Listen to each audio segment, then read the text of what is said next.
I've been just like wandering around this little village here, and I find this. It looks like it might be rattan. I am absolutely thrilled that I found it, but a little concerned about how to get it. Because these things are, you can see all those spikes there. And sometimes the fruits have spines on them too, so I'm gonna have to very like cautiously try to grab one of these. I picked this foraging while I was just like walking around this very remote village, and in the same area I found a tree that looked very similar, that actually had a sign on it saying what it was, and it was, I believe, Calamus erectus, which is a type of rattan palm. And as you can see, this is very similar looking to snakefruit, just because they are related. They're in the same family. I think that's what it is. But yeah, in rattan though, in this genus, there are a ridiculous number of species. So if you come across these, chances are it might not be the same as this, but it might look very, very similar. So I picked this up, and then I was like, later on in the day, I was like walking around a marketplace, and I found this one. This one that I foraged. That one's got like a yellow tinge to it, and very like large scales. The whiter one, very fine scales, and yeah, lighter color. This was actually sold to be eaten. This one I foraged. So maybe it's not even edible, who knows. Rattan is actually not so super popular of a fruit to eat. It's a popular plant. They use long stems of this tree to make things out of it. You probably have heard of rattan baskets or chairs. Some people actually like make their houses out of it. It's got a lot of uses for building because they're very, very tough but pliable. It's also used for corporal punishment. Fun facts. The skin is very thin, very similar to snakefruit, and it just like comes off like scales. Each one of these little pieces, each one of those little scales is like its individual unit. They just kind of like flake off like that. Flesh on this one is kind of yellow looking, which is fun. Not two lobes or three like Salaka species tend to be. This is just one piece. I'm kind of afraid to eat this because I imagine it's going to be very sour. Let's do it.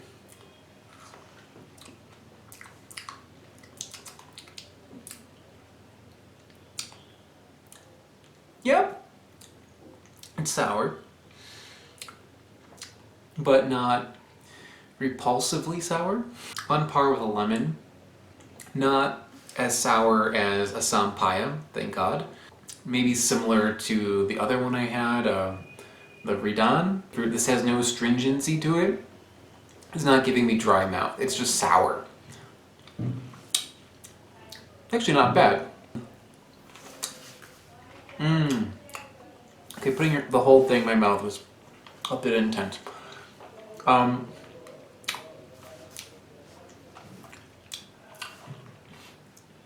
Okay, can't do it. Snakefruit tasted like pineapple, garlic, something like that. Salaka walachiana, also very bitter pineapple. This does not taste like that.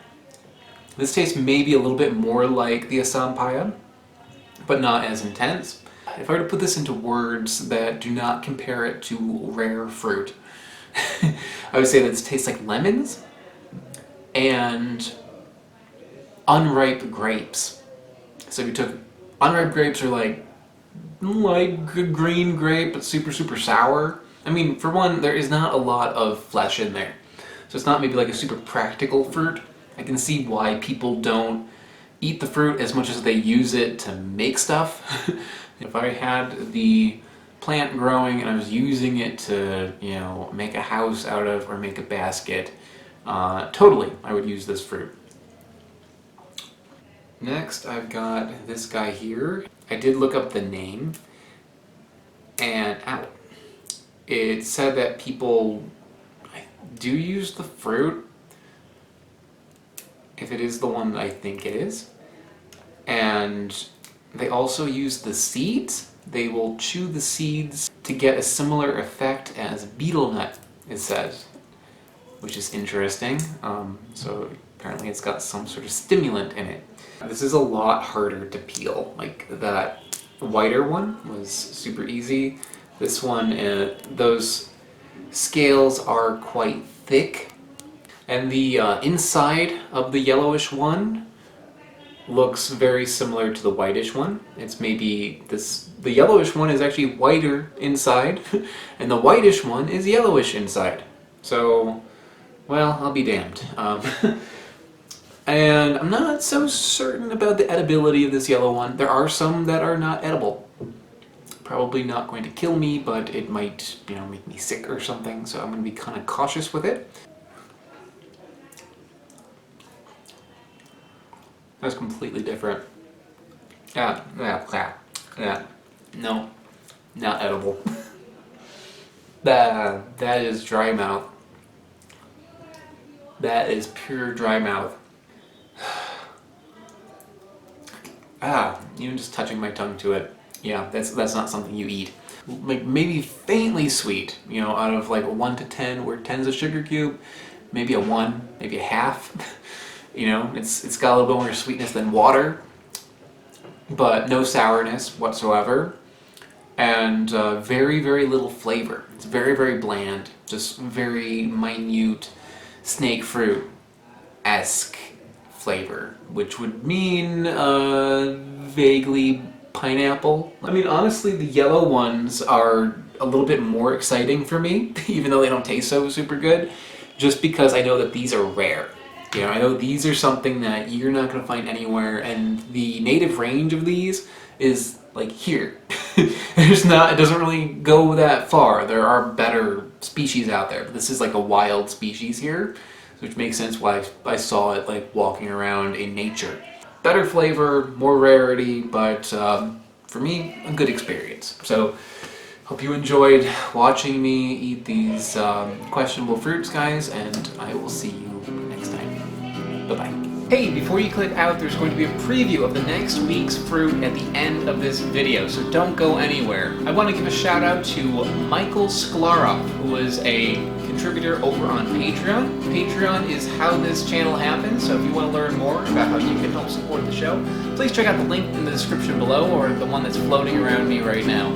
I also have these shirts available now. The Unripe Grape shirt is now available, so you can go to my website to learn more about how you can get one of those. Thanks so much, guys. See you next time.